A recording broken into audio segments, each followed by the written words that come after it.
Olá, meu amigo, minha amiga, como você está?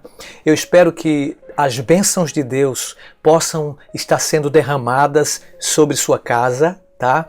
Que você com muita saúde, que está me ouvindo, me assistindo, Ele cuida de vocês, com certeza você é a menina dos seus olhos. Seja bem-vindo, seja bem-vinda ao Nisto Cremos, a esta série que tem viralizado esperança, que tem proporcionado alegria e conhecimento, acima de tudo, das santas palavras de Deus contidas neste livro chamado Bíblia. Já estudamos as duas primeiras crenças. A primeira, no primeiro episódio, a Palavra de Deus. A segunda, a Trindade. E hoje vamos para o terceiro episódio, Deus o Pai.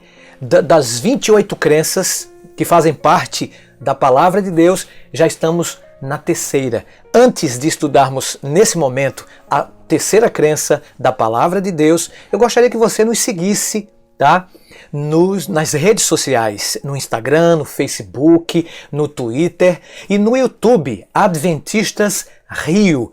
Aproveite, se você estiver no YouTube, você pode se inscrever e ativar o sininho, porque toda vez que nós lançarmos um material novo, como esta série, por exemplo, Nisto Cremos, em direto ou em estreia, você será comunicado. O YouTube automaticamente faz esse trabalho, tá bom? E que você seja ricamente abençoado pelo Espírito de Deus.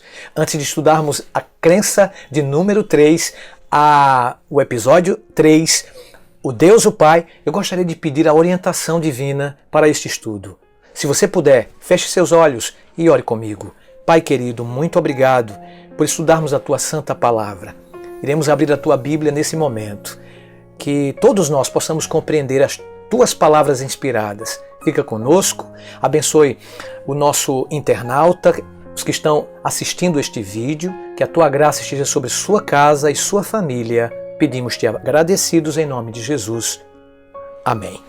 Muito bem, a Palavra de Deus já está aberta, se você puder nos acompanhar, esteja com ela aí, seja no celular, no tablet, ou ela de fato, né, como você tem tradicionalmente, você acompanhe-nos nesta jornada, nesta maratona de 28 crenças da Palavra de Deus. E hoje vamos falar sobre Deus, o Deus maravilhoso, o nosso Pai.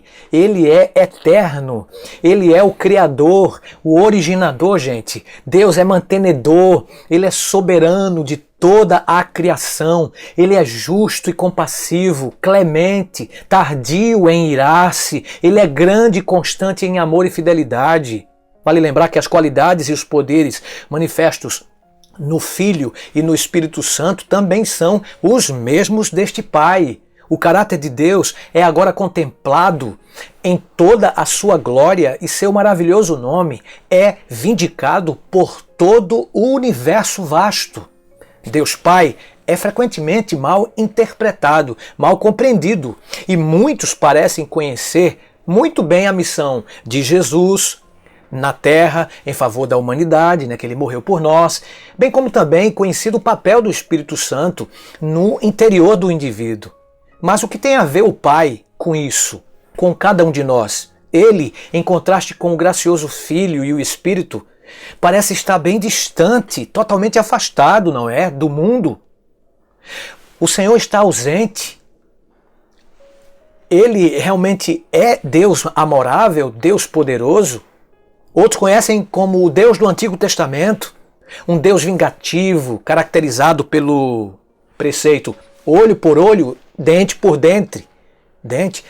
Mateus 5, 38. Para muitos Deus é inflexível e requer de seres humanos perfeitas ações, está pronto a punir, não é? Parece que existe um contraste terrível entre o Deus do Novo Testamento e o Deus do Antigo Testamento. O do Novo Testamento é amorável, que oferece a outra face e reconhece que se ande a segunda milha, conforme lá em Mateus 5, verso 39. Já no Antigo Testamento é diferente, é aquele Deus que pune, é aquele Deus que mata, é aquele Deus severo. Será que realmente o Deus do Antigo Testamento é o Deus do Novo Testamento, esses dois testamentos estão em favor da salvação. Olha só o que diz a Bíblia. Havendo Deus outrora falado muitas vezes e de muitas maneiras aos pais pelos profetas, nesses últimos dias nos falou pelo Filho, a quem constituiu herdeiro de todas as coisas, pelo qual também fez o universo. Hebreus 1, versos 1 e 2. Embora o Antigo Testamento não faça alusão às pessoas da divindade, não faz distinção entre elas. Mas o Novo Testamento deixa claro que Cristo, o Deus Filho, foi o agente ativo da criação, João 1, de 1 a 3. E que Jesus Cristo foi o Deus que conduziu o povo de Israel para fora do Egito, 1 Coríntios 10, de 1 a 4. Aquilo que o Novo Testamento diz a respeito do papel de Cristo na criação e no Êxodo, sugere que mesmo nos tempos do Antigo Testamento, somos levados a ver muitas vezes o quadro de Deus utilizando o agenciamento de seu próprio Filho em favor da humanidade. Deus estava em Cristo, diz o apóstolo Paulo, reconciliando consigo o mundo, 2 Coríntios 5, verso 19. E o Antigo Testamento descreve o Pai, o amorável Deus, assim, nos seguintes termos, que Deus é amor, né? Deus é nosso Pai, Êxodo 33, verso 20. Tampouco temos alguma fotografia de Deus, nós não conhecemos face a face Deus. Deus demonstrava seu caráter pelos seus preciosos e graciosos, né, atos de amor pela raça humana. Moisés disse: Senhor, Senhor, Deus compassivo, clemente, longânimo e grande em misericórdia e fidelidade, que guarda a misericórdia em 1000 gerações, que perdoa a iniquidade, a transgressão e o pecado, ainda que não inocenta o culpado. E ele visita a iniquidade dos pais nos filhos e nos filhos dos filhos até a 3ª e 4ª geração. Êxodo 34, verso 6. Ainda assim, amigo, há de se observar que a misericórdia não perdoa cegamente, mas é orientada pelo princípio da justiça. Aqueles que rejeitam a misericórdia de Deus colherão o fruto da sua punição que ele executará sobre a iniquidade. No Sinai, Deus expressou seu desejo de ser amigo de Israel, de estar com seu povo. Disse ele ao grande patriarca e profeta Moisés: me farão um santuário, né? E eu habitarei no meio deles. Êxodo 20, capítulo 25, verso 8. Deus habitou entre o povo aqui no deserto. Ele pediu para Moisés fazer santuário para habitar com o seu povo. Ansioso sim por estabelecer essas relações duradouras. Então o que é que Deus fez? Solenes concertos com pessoas, tais como Noé. Também fez concertos e alianças com o pai da fé, chamado Abraão. Esses concertos, com certeza, queridos, né, mostram um Deus pessoal, revelam um Deus interessado nos assuntos de seu povo do lado de cá do céu. A Noé, ele concedeu a certeza de estações atmosféricas regulares e que jamais a terra tornaria a ser destruída por um grande dilúvio. Gênesis 9, verso 11. A Abraão, ele prometeu uma numerosa descendência e uma terra na qual ele e seus descendentes, com certeza, segundo a Bíblia, poderiam habitar. Gênesis 15, verso 18. Na qualidade do Deus do Êxodo, ele conduziu miraculosamente uma nação de escravos rumo à liberdade. Esse grande ato redentivo representa o pano de fundo de todo o Antigo Testamento e constitui um exemplo de seu ardente desejo em ser nosso Redentor. Deus não é uma pessoa distante, como muitos pensam, separada, desinteressada, mas alguém muitíssimo interessado em nossas ocupações, amigos. Os Salmos revelam de modo especial a inspiração proveniente das profundezas do amorável envolvimento divino. Quando contemplo, disse o salmista, os céus, os teus céus, obras de tuas mãos, a lua e as estrelas que estabeleceste, que é o homem que dele te lembres, e o Filho do Homem, que o visites. Salmo 8, versos 3 e 4. Eu te amo, Senhor, força minha. Senhor, é a minha rocha, minha salvação, minha cidadela, meu libertador, o meu Deus, o meu rochedo em que me refugio. Ele é meu escudo, a força da minha salvação, o meu baluarte. Salmo 18, 1 e 2. Pois não desprezou nem abominou a dor do aflito. Salmo 22, 24. Davi, ele deslumbrou, amigos, Deus como um agente que podia encontrar refúgio. Algo muito parecido com as cidades de refúgio dos israelitas, aos quais abrigavam os fugitivos inocentes de Israel. O tema do refúgio, que é recorrente nos Salmos, retrata tanto a Cristo quanto ao Pai. A divindade aqui era um refúgio, pois no dia da adversidade, ele me ocultará no seu pavilhão. No recôndito do seu tabernáculo, me acolherá. Elevar-me-á sobre uma rocha. Salmo 27, verso 5. Deus é nosso refúgio, lembra desse texto? Fortaleza, socorro bem presente na angústia. Salmo 46, verso 1. Como ao redor de Jerusalém estão os montes, assim o Senhor em derredor do seu povo, desde agora e para sempre. Salmo 125, 2. O salmista expressou o anseio que ele sentia por maior comunhão com seu Deus nos seguintes termos, como suspira a corça pelas correntes das águas, assim por ti, ó Deus, suspira a minha alma. A minha alma, ele continua, tem sede de Deus, do Deus vivo. Salmo 42, 1 e 2. Por experiência própria, Davi testificou: confia os teus cuidados ao Senhor, e ele te susterá. Jamais permitirá que o justo seja abalado. Salmo 55, 22. Confiai nele, povo, o tempo todo. Derramai perante ele o vosso coração. Deus é o nosso refúgio. Salmo 62, 8. Mas tu, Senhor, és Deus compassivo, cheio de graça, paciente e grande em misericórdia, e em verdade. Salmo 86, 15. Depois de haver praticado um adultério e um assassinato, Davi clamou com profunda sinceridade nas seguintes palavras: compadece de mim, ó Deus, segundo a tua benignidade, e segundo a multidão das tuas misericórdias, apaga as minhas transgressões. Não me repulses da tua presença, nem me retires o teu Santo Espírito. Salmo 51, verso 1 e 11. Ele foi encontrado em segurança porque Deus é o Deus da sua paz. Deus é misericordioso, pois quanto ao céu se alteia acima da terra, assim é a grande misericórdia de Deus para com os que o temem. Quando dista o Oriente do Ocidente, diz o salmista, assim afasta de nós as nossas transgressões. Como um pai se compadece dos seus filhos, assim o Senhor se compadece dos que o temem. Pois ele conhece a nossa estrutura e sabe o que somos pó. Salmo 103, 11 a 14. Deus é alguém que faz justiça aos oprimidos e dá pão aos que têm fome, amigo. O Senhor abre aos cegos os olhos. O Senhor levanta os abatidos. O Senhor ama os justos. O Senhor guarda o peregrino. O Senhor ampara o órfão, a viúva. Salmo 146. É extraordinário saber que Deus é pintado pelos Salmos como um Deus de fidelidade.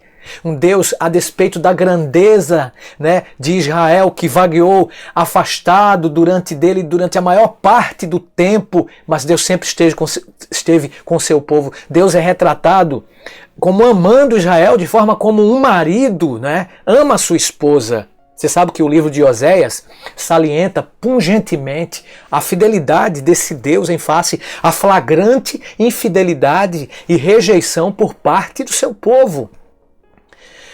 Deus continua perdoando o seu povo. Deus continua com o mesmo caráter do Antigo Testamento, do Novo Testamento.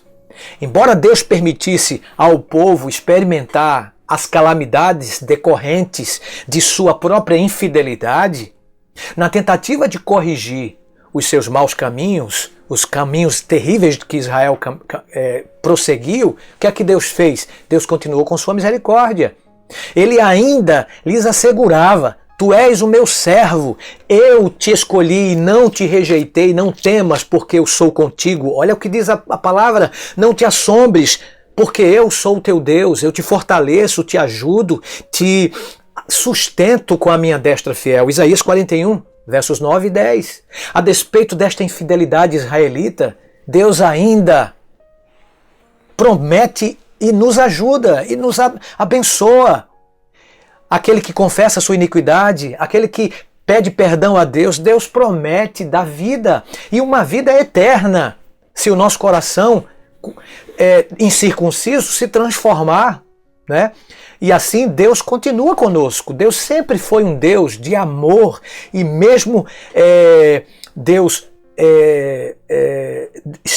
permitindo, não é, que as consequências de nossas ações sigam seu curso, ele nunca vai deixar de nos amar, nunca vai deixar de ser o nosso Deus, não é? Ele sempre nos amou. Eu te formei, disse ele, meu servo, meu povo, nunca me esquecerei de ti. As tuas transgressões eu desfarei como névoa, como a nuvem. Torna-te para mim, diz a Bíblia, porque eu te remi. Isaías 44, 21. Não é de admirar que ele pudesse dizer: olhai para mim e sede salvos, vós todos os termos da terra, porque eu sou Deus e não há outro. Isaías 45, verso 22. Essa descrição do Antigo Testamento de Deus como um Deus de vingança, né, que muita gente pensa, deve ser compreendido o seguinte: no contexto da destruição de seu povo fiel por parte dos ímpios. Ao apresentar o tema do Dia do Senhor, por exemplo, os profetas revelaram os atos de Deus em favor do seu povo no tempo do fim. Trata-se de um dia de salvação para o seu povo, mas um dia de vingança de seus inimigos. Lembre-se disso, amigo, os quais eles serão destruídos de fato. Dizia aos desalentados, né? Dizei, né, ao desalentado, diz a Bíblia, que Deus é o Deus de vingança, Ele vem, Ele vai retribuir, sim, Ele vem e vos salvará. Isaías 35, verso 4. Dirigindo-se a Israel, Moisés referiu-se a Deus como um pai, né, daquele povo qual havia salvo, né? Havia libertado. Eu te adquiri, eu te estabeleci, e pela redenção Deus adotou Israel, vocês sabem disso, como seu filho. Isaías escreveu: Senhor, tu és o nosso pai. Isaías 64, 8. E através de Malaquias, ainda no Antigo Testamento, Deus estabelece um vínculo entre sua paternidade e o papel que desempenhou como Criador. Não temos nós todos o mesmo pai? Não nos criou o mesmo Deus? Malaquias 2, verso 10. Deus é nosso Pai, tanto pela criação quanto pela redenção. Quão extraordinária é esta verdade, amigo, amiga. O Deus do Antigo Testamento não difere daquele que encontramos no Novo Testamento. Deus é Pai. Ele é reverenciado por sua própria palavra e seu povo no Antigo Testamento e no Novo. Ele é o Pai de todos os verdadeiros crentes e, em sentido único, Ele é o Pai do nosso querido Jesus, o Pai de toda a criação. Paulo identifica o Pai e distinguindo de Jesus Cristo, dizendo assim: todavia, para nós há um só Deus, o Pai, de quem são todas as coisas, e um só Senhor, Jesus Cristo, pelo qual são todas as coisas, e nós também por Ele. 1 Coríntios 8, verso 6. O apóstolo testifica: por esta causa me ponho de joelhos diante do Pai, de quem toma o nome toda a família da terra, tanto no céu como neste planeta. Efésios 3,14. Nos tempos do Novo Testamento, este relacionamento espiritual, amigo ouvinte, amiga, de pai e filhos, existe não entre Deus e a nação israelita, senão entre Deus e o crente individual. Jesus apresentou as linhas mestras desse relacionamento em Mateus 5, verso 45, o qual é estabelecido mediante a aceitação que o crente faz de Jesus Cristo. Por meio da redenção, operada por Jesus Cristo na cruz do Calvário, os crentes são adotados como filhos de Deus. O Espírito Santo, ele propicia a facilitação desse relacionamento. Cristo veio para resgatar os que estavam sob a lei, a fim de que recebêssemos a adoção de filhos.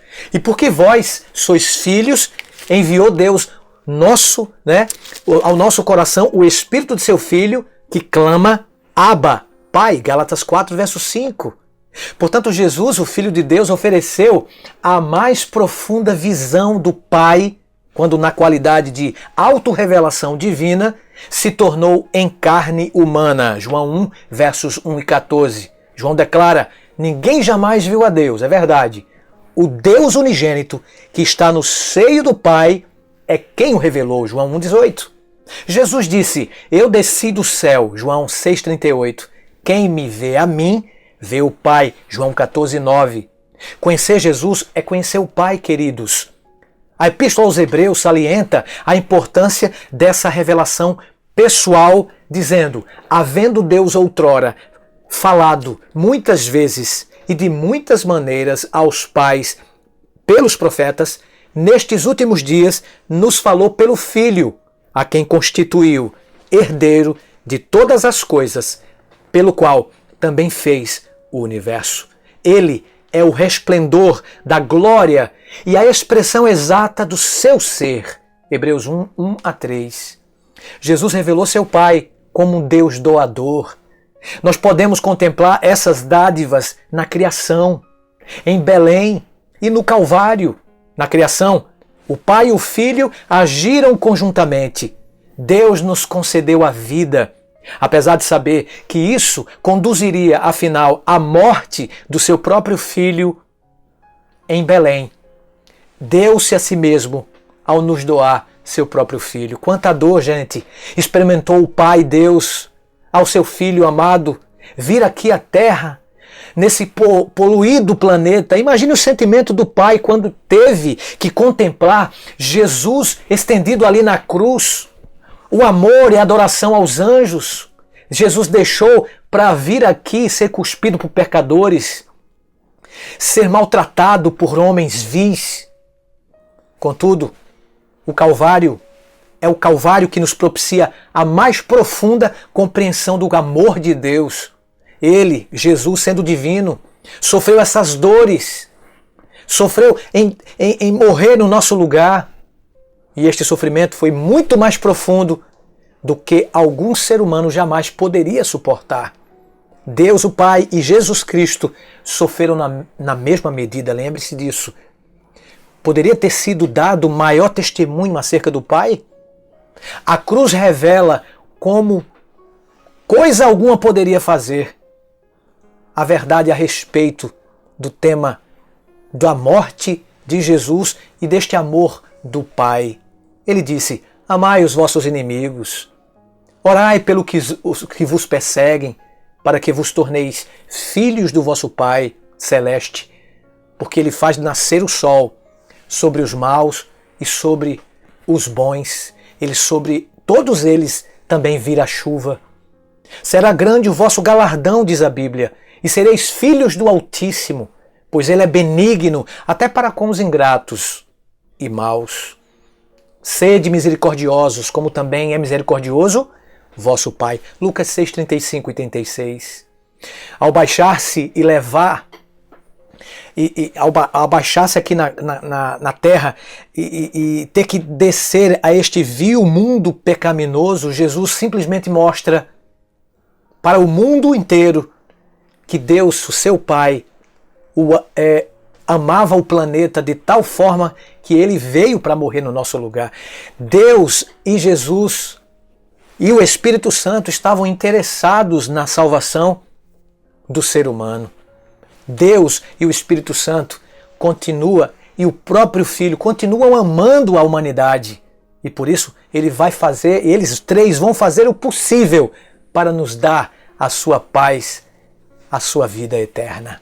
Oh, querido, que promessa maravilhosa que Deus dá a cada um de nós. Ele é nosso Pai amoroso. Ele é nosso Redentor. Ele trabalhou no Antigo Testamento e no Novo Testamento e nos nossos dias, em pleno século XXI. Todos estes que fazem parte da Santíssima Divindade estão interessados em salvar a você e a mim. Por isso que 3 das parábolas de Cristo retratam o amorável interesse do Pai, Deus, pela humanidade perdida. Isso está registrado em Lucas 15. A parábola da ovelha perdida, por exemplo, ensina que a salvação provém da iniciativa de Deus e não decorre da busca que dele façamos. Assim como o pastor ama as suas ovelhas e coloca a sua própria vida em risco quando uma delas se extravia, assim, em medida muitíssimo maior, Deus manifesta seu anelante amor por todos os perdidos. Essa parábola possui também um significado cósmico, amigo. A ovelha perdida representa nosso mundo rebelde. Não mais que um mero átomo no vasto universo de Deus. Como um custo incalculável, Deus ofereceu seu Filho para que pudesse trazer nosso planeta de volta ao redil, o que indica que o nosso mundo caído é tão precioso para Ele quanto o restante de sua amada criação. A parábola da dracma perdida, a segunda, enfatiza o imenso valor que Deus atribui a todos nós pecadores. Por sua vez, a parábola do filho perdido destaca o imenso amor do Pai que de boa vontade recebe de volta o filho penitente. Se existe alegria no céu por um pecador que se arrepende, de acordo com Lucas capítulo 15, verso 7, imagine o gozo que tomará conta do universo por ocasião da segunda vinda de Cristo. Oh, amigo, o Novo Testamento torna claro o íntimo envolvimento do Pai em relação ao retorno de seu Filho. Por ocasião da segunda vinda de Cristo, os ímpios clamarão às rochas e às montanhas: caí sobre nós e escondei-nos da face daquele que se assenta no trono e da ira do Cordeiro. Apocalipse 6,16. Jesus disse: porque o Filho do Homem há de vir na glória de seu Pai com os seus anjos. Mateus 16, 27. E vereis o Filho do Homem assentado à destra, à direita do Deus Todo-Poderoso, e virá sobre nuvens dos céus. Mateus 24, verso 64. Ah, amigo, o Pai anela nos ver de volta, finalmente conduzidos a seu eterno lar. Esse é o desejo do Pai. Então será claramente demonstrado que o envio de seu Filho unigênito ao mundo para vivermos por meio dele não foi em vão. Eu sei que não foi em vão. Somente o amor insondável e abnegado pode explicar por que, embora ainda fôssemos seus inimigos, fomos reconciliados com Deus mediante a morte do seu Filho Jesus Cristo. Como poderíamos refutar um amor de tamanha grandeza e falhar em reconhecê-lo como nosso Pai? Oh, querido, eu concluo. A Deus nós pertencemos pela criação. Em Deus renascemos pelo seu perdão. De Deus nós seremos pela redenção. Em Cristo nós temos plena salvação. Eu quero concluir pedindo para que os arautos do rei, nesse momento, cantem. Cantem uma música poderosa que fala do amor deste Deus poderoso para cada um dos seus filhos. Nós, perdidos, mas Ele veio para nos reconciliar ao seu Pai. Ouçam os arautos enquanto você e eu nos entregamos completamente nas mãos poderosas de Deus, porque Ele é dono de nossas vidas, pois a Deus todos nós pertencemos.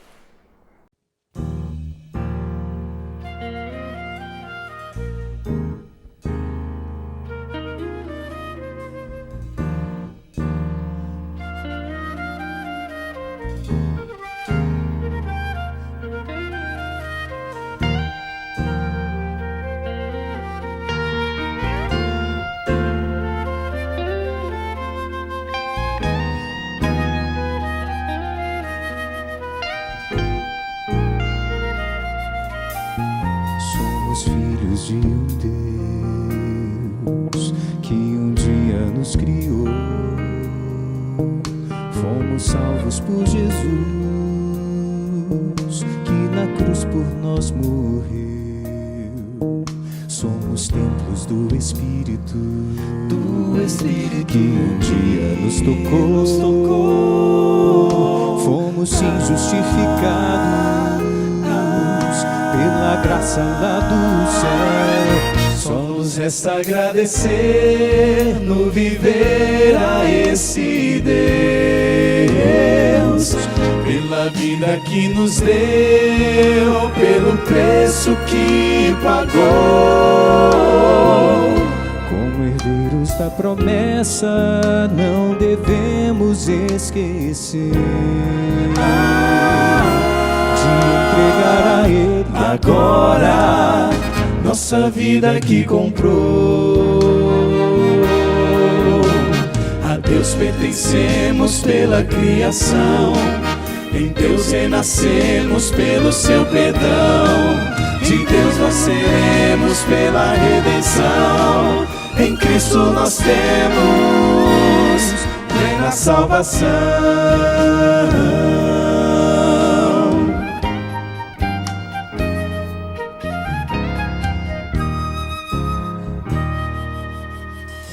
É a comunhão com Cristo que produz transformação. É a submissão a Ele, só a Ele, que corrige o viver. É aceitar seu sacrifício, que traz paz ao coração. Comunica a vida eterna e projeta um novo ser.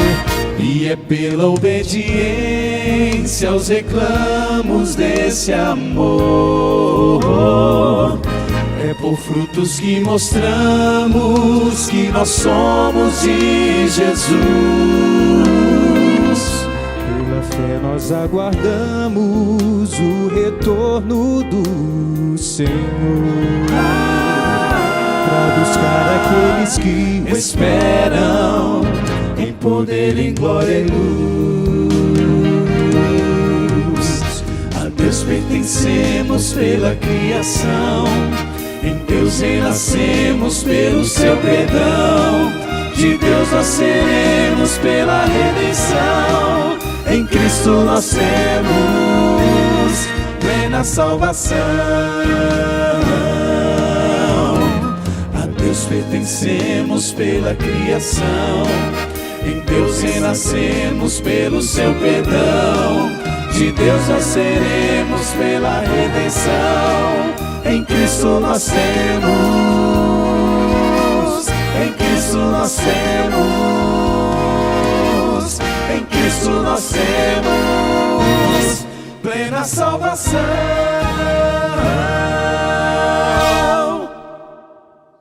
Oh amigo, nós pertencemos a Ele pela criação, pela redenção. Ele é nosso mantenedor, salvador, criador. Entreguemos nossas vidas a Ele.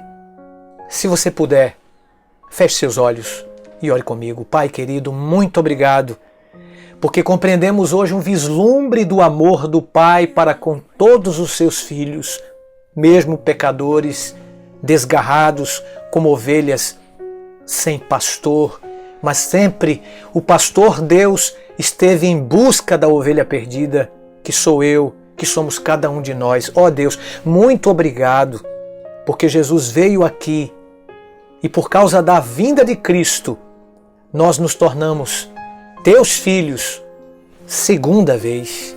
O Senhor é o nosso Pai e por duas razões, pela criação e pela redenção. Que a Tua graça nos perdoe, que a Tua graça seja derramada sobre cada ouvinte, sobre cada internauta que nos assistiu, que nos ouviu no Nisto Cremos. Nos dê a Tua bênção, fica conosco, nos dê o Teu perdão e o fazemos em nome de Jesus Cristo. Amém. Por hoje é só e ficamos por aqui, mas o Nisto Cremos volta No próximo encontro já temos marcado para que nós possamos compreender mais a sua sagrada palavra inspirada do Senhor. Até lá, mas não se esqueça que o amor de Deus, que a graça de Jesus e a comunhão do Santo Espírito sejam com você. Até o próximo encontro. Deus te abençoe. Tchau.